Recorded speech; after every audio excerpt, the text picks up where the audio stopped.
Welcome to Polar Bears International Tundra Connections. We're coming to you live from the tundra near Churchill, Manitoba. It's polar bear season and we're out here watching for polar bears. And today we're specifically talking about how our business leaders around the country can help to preserve a future for polar bears. Our partner on today's program is G&J Pepsi from Columbus, Ohio. And with that, I'll introduce myself. I'm Steve Amstrup, Chief Scientist of Polar Bears International. Hi everyone, I'm Kassie Siegel. I'm an environmental lawyer with a conservation group called the Center for Biological Diversity. Hello, I'm Tom Pendrey with G&J Pepsi-Cola Bottlers. I'm the Vice President and General Manager of G&J in Columbus. Before we get started, I thought I'd introduce the situation where we are here in Churchill. We're on the coast of Hudson Bay. We're waiting for the ice to freeze up. This is a place where polar bears have to come ashore every summer because the sea ice here melts entirely. They come ashore in the summertime and they're basically just waiting here for the sea ice to freeze. Once the sea ice out here in the bay freezes, they'll go back out and they'll be able to start hunting for seals again. This is one of the few places on Earth where you can consistently see polar bears, and it's the only place where you can really come and see them in their native habitat with some predictability. We're sitting in a tundra buggy. These buggies can drive around on a series or a bunch of roads, a network of roads that are here on the bay, on the shore of the bay. And while we're here, we can watch the polar bears, we can see Arctic foxes, we can see a whole variety of Arctic wildlife and understand how the system is kind of coming together in the fall as everybody's waiting for the ice to freeze. Well, Steve, this is a pretty unique place on Earth, and so the polar bears, what adaptations have they gone through as part of being in this part of the world? Polar bears are a really interesting creature in that they have specialized to hunting for seals on the surface of the sea ice. So if you can imagine, the sea ice is got a top surface that polar bears are walking around on, and underneath that ice is this whole complex ecosystem that starts with bacteria and fungi and algae and works its way up through shrimp-like creatures and to fish that seals ultimately eat. And then the seals that are swimming around under there, they're air-breathing mammals, so they have to periodically come up to breathe, and that's where polar bears can get them. So polar bears have really specialized themselves on thriving at the top, at the apex of this ecosystem. Were the bears here different than any other place in the world? Well, one thing about the bears here that is different than most of the rest of their range is that here the sea ice melts entirely in the summer. Over most of the rest of the range of polar bears, there's what we call perennial or multi-year ice. But here, the ice is only annual, which means it melts completely in the summertime, forcing all of the bears ashore. So these bears come ashore, and they're waiting from the early summer until about this time of year, when hopefully the ice freezes again and they can go out. While they're on land, they're not able to feed very effectively. There's nothing on land that can replace the very rich food source that's out there on the ice for them. Well, interesting enough, as you talk about the changes in the sea ice, does that have any significant impact on the longer summers, so to speak, as there's less ice overall in the population's health? That's absolutely right. So you can imagine that polar bears have a time of the year when they can feed. That's when they're out on the ice.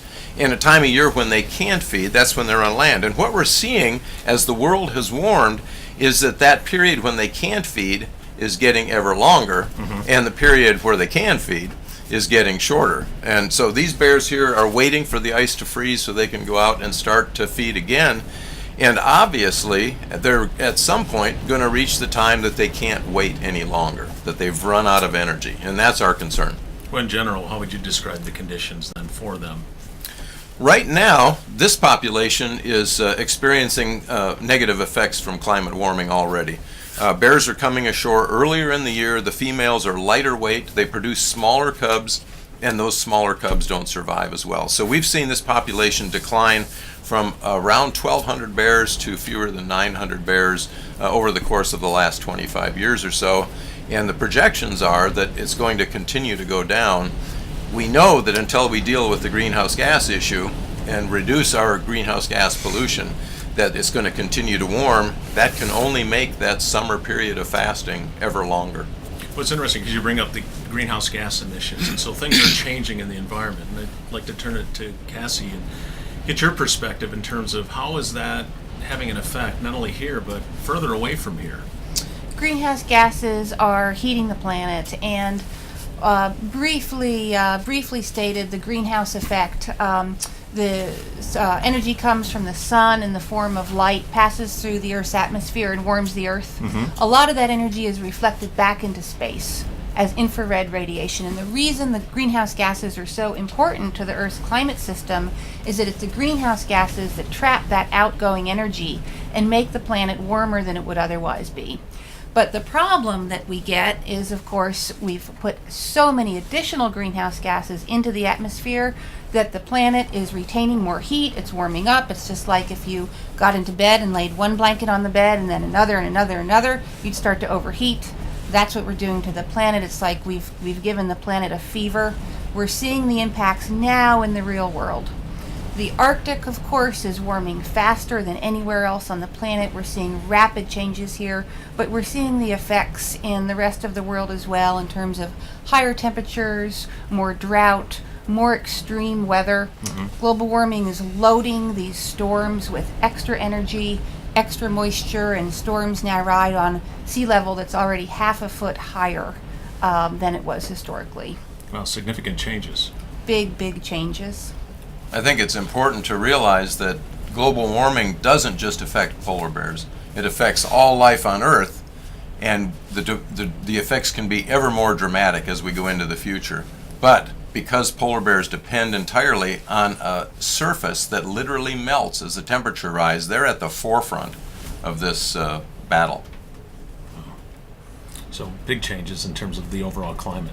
So global warming trends, big changes all across the environment that we're living in today. That's for sure. The Arctic is also extremely important to the maintenance of the Earth's climate system. So in the past, the Arctic ice cap has reflected a lot of the sun's energy back into space in the summertime. And as that ice is going away and it's melting very, very rapidly, we had record low sea ice extent in 2007, and then even a new record just this summer in 2012. That having more open water and land rather than ice allows the Arctic to absorb more heat. And as that happens, the warming speeds up. It's, the Arctic has acted like an air conditioning system for the planet, and as we melt the ice, it's like unplugging that air conditioner, part of a vicious cycle that we're seeing. And it's one of the reasons why cutting carbon pollution is so urgent. Well, if cutting carbon pollution is really urgent, what is being done by governments or communities to take action against this and to help? Right, we do have some very positive things going on. So with polar bears, for example, the U.S. government listed them as threatened under the Endangered Species Act in 2008. That is our safety net for plants and animals on the brink of extinction. Listing was actually the result of a lot of incredible science done, including a lot of work by Dr. Amstrup. Very positive step forward. Lots being done at the local level by individuals, by businesses, which I'm sure we'll talk more about. The challenge I think we face is it's a very big problem. We need government action, and our government is not doing as much as we need done to address this crisis. The good news is we have the technology for deep and rapid pollution reductions. We have extremely strong laws like the Clean Air Act that are set up and ready to go, but we have a lot of political barriers. And I think we just need to work together to smash through those barriers, because the problem is solvable, but we just have to start treating global warming like the emergency that it is. Mm-hmm. Well, Tom, your company is one that's really taken the lead in trying to address the business issues that you face that allow you, or that give you challenges as far as being as efficient and achieving sustainability. Being as efficient as you can be and achieving sustainability. Mm-hmm. And what you're doing as a company to address the challenges that we've been discussing, and why you're here. What brings you to the shore of Churchill, or the shore of Hudson Bay? Well, this is quite a unique environment to be in, without question, and we're really excited to be here and learn more about what we can do. So we're doing things back in our business, and I'll share some of that with you as well, Steve, in just a moment. But for this trip, it's about learning how and what our actions we produce at home, what they lead to terms of change here, where the polar bears exist and they live, and the environment that they have to live in. And so it's really about finding out what else is happening, learn from scientists like yourself and others, and be able to take that back to the communities we live in and turn that into action. Yeah, that's great. Before we go on with our discussion, I wanted to emphasize that any of you folks who are out there viewing this chat that we're having, please send in your questions by email through the My Planet, My Part chat line, and perhaps we can get a chance to have a discussion with you, include you in this important conversation we're having. Steve, is there anything else that we can share in terms of the sustainability efforts that we're undertaking in order to produce some different changes up here? At Polar Bears International, we recognize, and we are basically following the lead of those who've been studying Arctic issues, including polar bears and sea ice, for a long time, that the conservation challenge that we face with greenhouse gas emissions is very different than others that we've had. Historically, we've dealt with conservation from the standpoint that, we think a species or a particular habitat is endangered, we might put a fence around it, or we set up some regulations. We can't build a fence to protect the sea ice from warming temperatures. That depends on action that we can take at home. And we've always said that what we need to do is to choose, build, and live green. And one of the things that's really exciting about that is that as individuals, there's a certain amount that we can do, but there's more that companies that provide the goods and services that we rely upon for our daily lives can do. And so I wondered if you could share some of the things specifically that you guys have been doing. Sure, we'd be glad to. At G&J Pepsi, in our bottling business, is we have found that sustainability and being sustainable has been great for our business and reducing costs, increasing our efficiency, and allowing us better access to invest back into our business and back into our communities as well. We've undertaken some initiatives, certainly with water being one of the most important, because that's the largest ingredient that we use in our products. And we have reduced our water consumption over 2 million gallons just in the last couple of years by taking some new approaches on conveyor systems and the use of water. And so we have one of the most efficient uses of water, incoming water, to make a finished gallon of product in the industry. Some of the initiatives that we've also undertaken is some of the product from production overflow is captured, and instead of it going and being treated in the sewer system and taking additional energy, we send that to a biodigester in Columbus, and they digest this, and it ultimately creates energy in the form of compressed natural gas, or it's burned as methane in order to create energy. So it goes back into the grid one way or the other as compressed natural gas is a clean burning energy as well. And the efficiencies are, our recycling rates are a big component for us to utilize in what we do in the stewardship of raw materials. So we recycle 97.3% of all of the raw materials that we use, and that's over 6,200 tons of material on an annual basis. And since 2007, we've reduced the amount of waste product that we send to the landfill by 60%. And so we have a ways to go yet. We have a couple of percent to go to in recycling 100% of all material, but that's one of the changes that we've enacted in our own business that helped us reduce cost. In addition to that, in most companies, and even homes and individuals can take action on reduction of energy consumption. And initially, lighting is one of the biggest cost and energy consumers within a business or a home. You can change the lighting, and we certainly have done that over the last couple of years, removing some of the older lighting systems with fluorescent and adding T5 lighting, which makes for a better environment for our employees to work in, but also saves about 85% energy. And so you see your energy consumption as a business or as a home go down dramatically, and so you're saving money. And sustainability is really a big driver at cutting costs, which makes us more efficient as a business. and ultimately allows us the ability to invest back in our business in more sustainability initiatives, back with training with our employees or in the communities that we're involved in. And so it's a really healthy way for us to conduct our business. And we're always looking at ways to reduce our cost. And the great thing about sustainability initiatives that we're undertaking is that there's no effect on our employees or our business.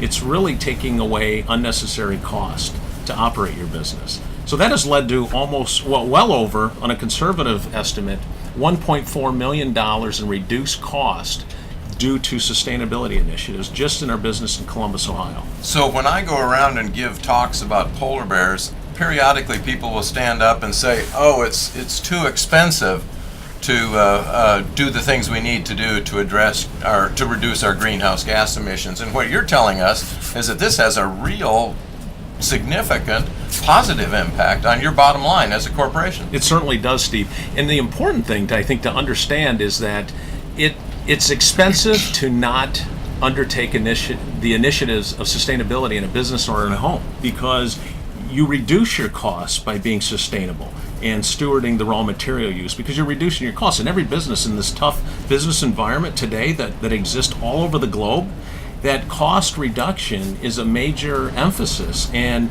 these are cost reductions that don't take away from the viability of running your business efficiently and productively on a daily basis. It takes and strips out costs that just aren't necessary. So it's foolish to not undertake these, because it's good in many ways.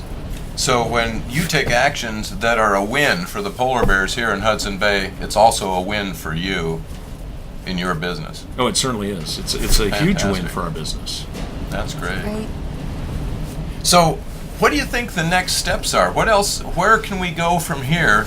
At Polar Bears International, we always say that our initiative has to start with the individual. First, you have to believe in what you're doing, and you have to take the actions, and then we try and encourage people to push that out into their communities. So you share what you're doing and encourage your friends, your neighbors, the people that you go to church with, or your boys and girls clubs or whatever. Try and get the community to change, and ultimately push it out into the whole city and the whole state.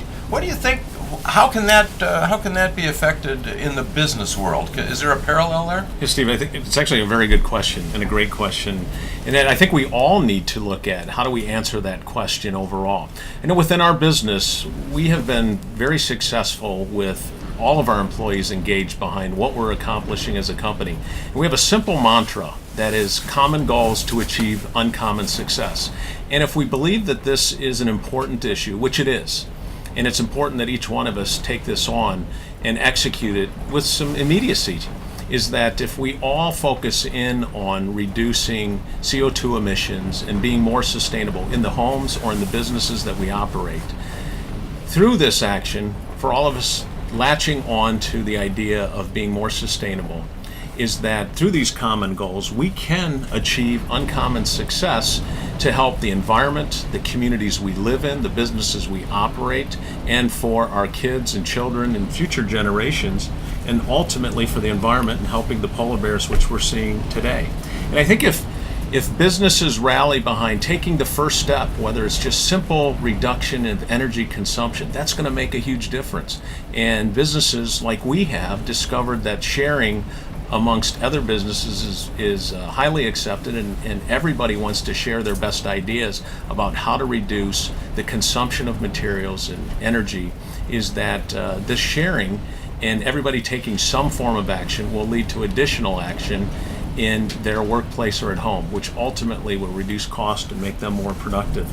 And that, in combination with the homes and businesses and government all taking action together to achieve that common goals, and this being one of those, to achieve uncommon success for us to be highly successful in the future, I think is an important piece of action that we take, and everybody can participate, whether you're a couple of years old or much older. It really is an important initiative to take and not wait. It's about taking action today. Kassie, you've been working in the conservation field for a long time, and I've heard you talk in the past about the relative costs of doing something to prevent a problem versus the costs of having to correct that problem afterwards. Can you make a few comments about what our track record is in that, especially with regard to the things Tom just told us? Absolutely. There's, in addition to the scientific work going on global warming, there's a lot of economics work being done too. And one of the things that economists have found is that the most expensive thing we can do is to do nothing about the climate crisis, that it is far, far less expensive to invest in mitigation and cutting our carbon footprint to avoid some of the very big changes and damages that are coming. So we always like to say that being against action on climate change is being anti-business, because we're already seeing the impacts in the real world and it's costs that are going to be felt by all of us. So as Tom was saying, we need to do it because it's good for business, and we need to do it because it is good for our children's future. And we simply have to start dealing with this problem with urgency in order to leave our children and grandchildren with a safe climate and a healthy future. But it is so inspiring to hear the work that Tom is doing and to hear the ideas from everyone out there. Polar Bears International has a website called My Planet, My Part, where you can log on and you can share the actions that you're taking to cut your carbon footprint and get lots of other ideas too. There's actually a contest on now where when you share the actions that you're taking on climate change, you can enter a chance to win a trip up here to see the polar bears in person in the wild, and it's a really incredible thing. That's great. And in fact, it leads right into an email question that we just received from Gloria. She says, how much more and where can we spread the word on global warming and make people believe that it's happening? And that's a really timely question with regard to what you just said, because PBI has this new program that we've launched called My Planet, My Part. And this provides a platform where people can go and share what they've been doing and suggest other things to do and see how they and learn what they can do in addition to what they're already doing to help save polar bears and indeed save the world. And so this is a perfect place. The My Planet, My Part website, the network that it provides for people to share what they're doing and encourage others to push that out into the community, whether it's a business community or your personal community. There's lots of wonderful ideas on that My Planet, My Part website. And I think that just speaking to our friends, our family, and in our community about the climate crisis, about the plight of polar bears and other things we're seeing is critically important. Writing letters to your local newspaper, all of these things, very, very effective. There's one other thing that it seems like we have a few more minutes here, and I wanted to ask Tom about something that he was talking about last night when we were visiting. In our society, we've really moved towards what we call a cradle-to-grave use of products, of goods and services. We buy something, we use it for a while, and we throw it away. And one of the things that Tom's business has done is figured out a cradle-to-cradle approach for some of the products that he gets. Can you tell us about the rain barrel project that you had with the plastic drums that you received product in? Certainly, Steve. You know, it's interesting because we receive concentrate barrels for our Pepsi and other products that we produce. And those 55-gallon barrels are made of plastic, which is highly valued in the marketplace for the rain barrel projects. Each home roof on an average size home collects about 2,800 gallons of water. And what we've done is we've donated barrels to local schools, and the schools have turned those into a rain barrel project where they have retrofitted the barrels and then sold those. And ultimately, when they sell those, they're collecting more money to fund their sustainability projects in the schools. And this year, in one of the schools, they have again undertaken the project with barrels, and this year it'll be a composting project with the barrels. And also with the additional barrels beyond what we're donating to some of the schools in the Central Ohio community, we are sending those into the marketplace, and other individuals through the rain barrel projects are taking those and utilizing those in their own home.